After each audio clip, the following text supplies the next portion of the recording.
আসসালামু আলাইকুম। ভাড়া দেওয়ার জন্য আপনি যদি কাস্টমারের চাহিদা মতো সাউন্ড সিস্টেম না কিনে ব্যবসায় নামেন, তাহলে আমি বলবো আপনি নিশ্চিত সাউন্ড ব্যবসায় ধরা খাবেন।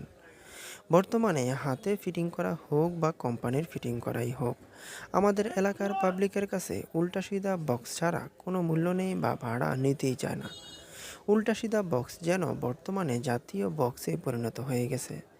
সত্যি কথা বলতে আপনি যেই সেক্টরেই ব্যবসা করেন না কেন, যুগের সাথে ব্যবসাকে আপডেট না করলে ব্যবসায় কখনোই সফল হতে পারবেন না। এখন চলেই উল্টাসিধা।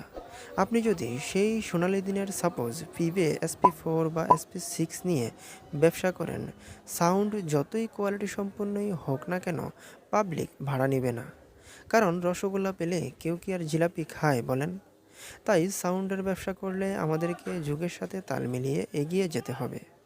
আপনাদের এলাকার সাউন্ড ব্যবসার কী অবস্থা জানাবেন।